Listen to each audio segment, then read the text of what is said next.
Welcome to the ride. I am almost at the tennis courts. I got Wilson shifts in the car. Got the regular 99 and the Pro. I measured the specs actually, and my models come pretty close to what Tennis Warehouse estimates to be the swing weight for both of them. So I think my regular 99 was about 315 and my Pro was 335, which might be slightly over what Tennis Warehouse says, but that's within a reasonable range. So as far as Wilson quality control and swing weight variance goes, I think I got pretty lucky on the two demos that I have. One is strung up with Hyper-G, that would be the regular shift, and the other is strung with that Luxilon Eco string, which I actually wanted to try, but it's not that great. At least from what I can tell, I haven't hit with it yet, but the snapback is mediocre. I don't hear good things about the tension loss either, and I'm not even sure if the eco-friendly thing is really all that true. It says it's made from materials that are 100% recycled, which doesn't mean that it's 100% made with 100% recycled materials. It's just saying it's made with materials that were 100% recycled. They don't disclose how much. So that to me sounds like some tricky fine print, which I don't appreciate, because if they meant it was entirely made of recycled material, I think they'd word it in a way that there's no way to mistake that. So I don't think that is the case. I find that marketing to be dishonest. If you want to get a real eco-friendly string, you can get Restring Zero, and it's going to massively outperform this string, I am sure. You'll get more durability, which is actually more sustainable, right? Also, their eco-friendly narrative is more genuine. Their packaging is biodegradable, and they have all these recycling programs. Anyway, if you really care about eco-friendly strings, you should get Restring Zero, and also it's just a way better string. Now, I have some footage of me hitting the other night with the Wilson Shift, the regular one. And that went pretty well, all things considered. We'll cut to that footage in a second here, but my buddy was hitting with my demo of the 97H, or as they say in South Africa, the 97H. The 97H. Oh, all the charging spots. Oh, no, I found one. We good. So I have that footage, and honestly, I have a lot of time with the Shift in its labs version, which apparently the official production release version is not different from. So I feel like I know the Shift pretty well, and my time with this racket is kind of limited. I'm gonna be fully honest here. I feel extremely comfortable doing a review of the Shift Pro and the Shift 99, even though my experience with them was kind of limited. At least it would appear so in this video. But again, the Shift Pro, I had a lot of time with it. You can see previous content where indeed I talk about that racket quite a lot. I had it, I owned one, and for the most part, I really liked it. It's a rare 18x20 spin monster. And I did play with the regular Shift before, and now I'm playing with it again. But today will be my first time, I believe, with the regular Shift on a ball machine, and definitely not my first time with the Shift Pro in general. So without further ado, let's unpack and get on these courts, because, as I said, my time with this demo is limited, and I actually have to return it within an hour. Let's get out of here. It's broken.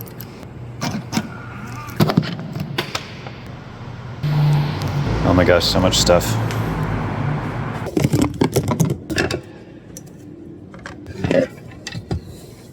Oh yeah, real tennis shoes.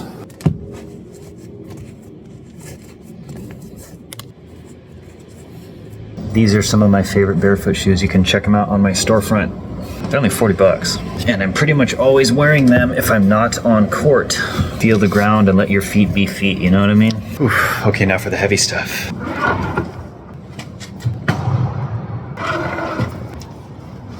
You guys want to know a little secret?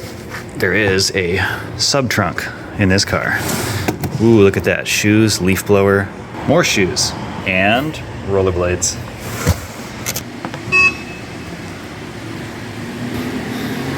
All right, guys, I made this point before, but I think reviewing a racket on a ball machine is actually super efficient and informative, because you have so much repetition with the ball machine, and if you have really good balls, which I do, you can just hit the same exact ball over and over and over again and know exactly how the racket feels on every shot that you hit. You can appreciate all the minor details by hitting the same exact forehand like 50 times in a row, or backhand or slice, whatever you want to do.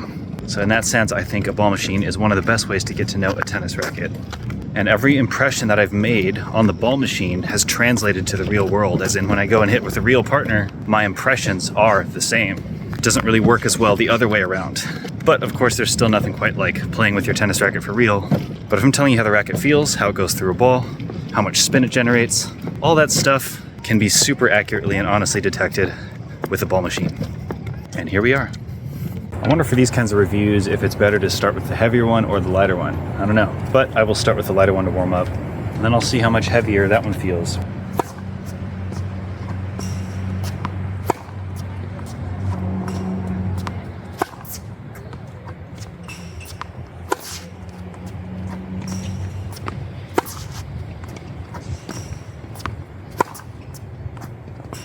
All right, we'll do a slightly different angle. I don't need to hit too many with these. It feels mostly like I remember.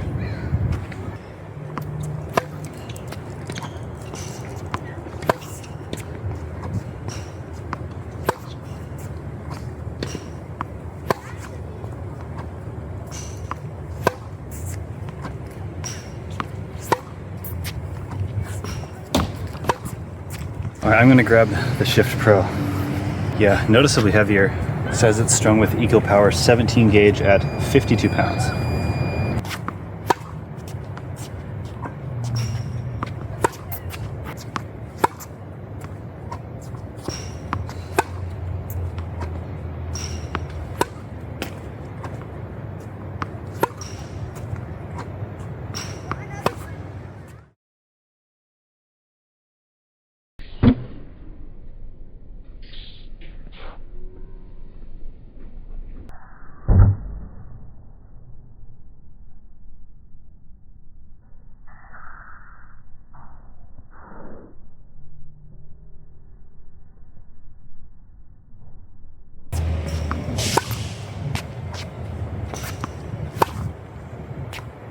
Yeah, it's definitely more stable, more solid.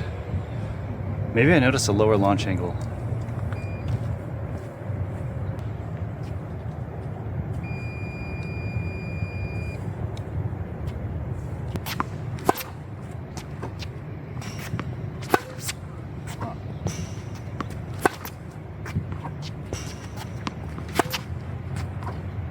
Let's go back to the regular Shift and compare how the launch angle feels or seems.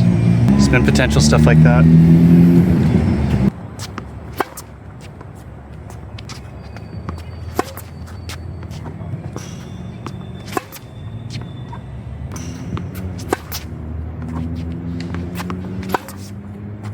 Really excessively loopy balls still go in. That's a difference.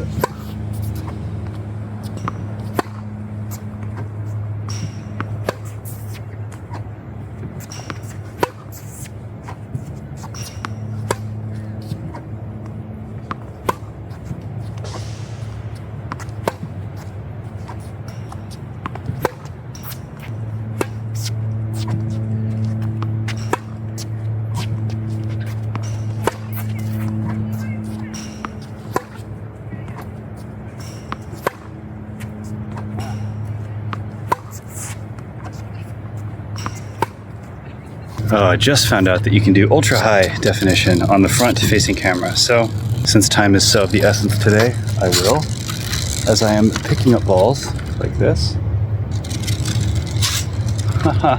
It's no surprise to me that the 18x20 is a little bit more of a lower launch angle racket. That's what you'd expect. And actually, after doing both of them side by side, I do like that the regular Shift gets easier spin, I would say, and a higher launch angle. I do like that because it's still within a reasonable range of control, actually.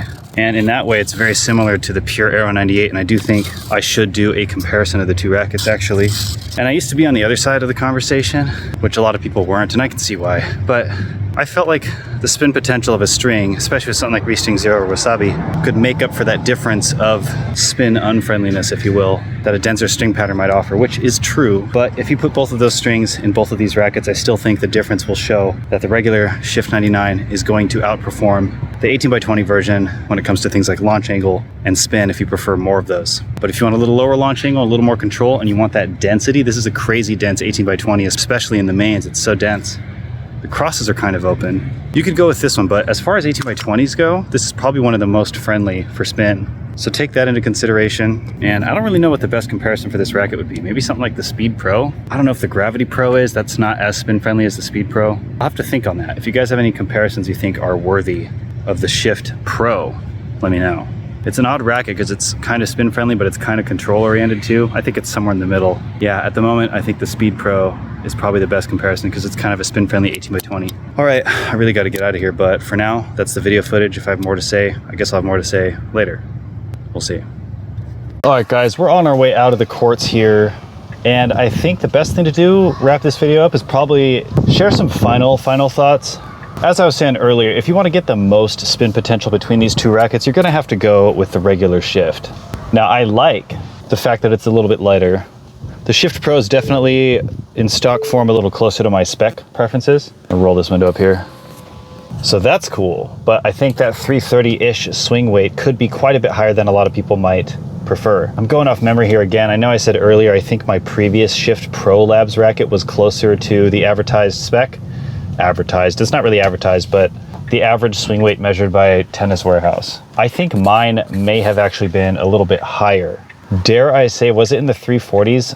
If you guys happen to know from previous content, if I mentioned anything about that, let me know. And if I find a record of it somewhere, I will try to post that in this video or at least in the comments later. But now I'm starting to think my original one was a little bit heavier in terms of swing weight than this one is. Nonetheless, the problem with an advertised or claimed average whatever swing weight that Tennis Warehouse is saying, if it says the average is like 330 something, then it's very possible that you'll get something that's 340 something or 320 something.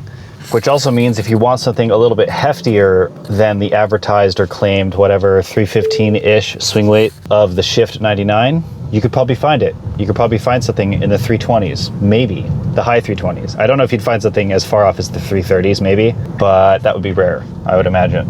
You can always add a little lead tape. However, one thing that's a little bit unfortunate maybe, the fact that these grommets are see-through means that if you put lead tape under the grommets, I think it's going to show on the other side. I really like being discreet about my lead tape, but also if you have it tucked underneath the grommets, you don't have to worry about a tennis ball shanking on the lead tape and knocking it off. You don't have to worry about touching it if you have anxiety about touching lead tape.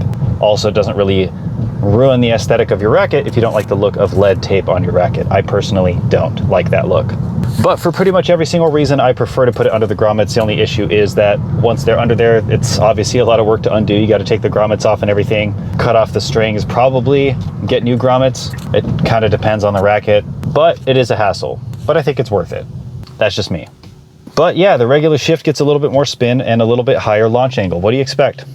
I just also want to make clear that I do think the 18x20 Shift Pro is one of the most spin-friendly 18x20s probably ever. So I don't want you walking away from this thinking that it's not a spin-friendly racket. It absolutely is. I'm just saying that the 99, the regular one, gets a little bit more. And especially when you do a side-by-side on a ball machine where every single ball is the same, I think that difference is pretty apparent. So these days, especially with the durability that I can expect and appreciate from brands like Restring Zero and Toraline's Wasabi, I am a little bit more okay with open string patterns. And it's really nice to be able to get that shape and spin on the ball. I love being able to overwhelm my opponents with crazy topspin, but it's also really nice to be able to put on a ball when you want to. What is going on? Someone's car alarm? Oh no. That's annoying. What I was saying was, it's really nice to be able to pick up a super low ball and still get good power without it launching out of the court. And you can't really do that unless you're able to put a lot of shape on the ball. And some rackets are just more limited in that way. That's a fact. Or some people are going to come in and say it's more so the player than the racket. Yes, but again, there are limitations to what a racket is capable of doing on its own. And if you're able to get crazy topspin like me, and you're using strings like Restring Zero or Wasabi, I think the differences are noticeable. So take that into account when you're choosing one of these rackets. If you do, someone's biking with a Rafa Origin, okay. Either way, if you want a really spin-friendly racket, I don't think you can go wrong necessarily with either of these two rackets, but that is the difference.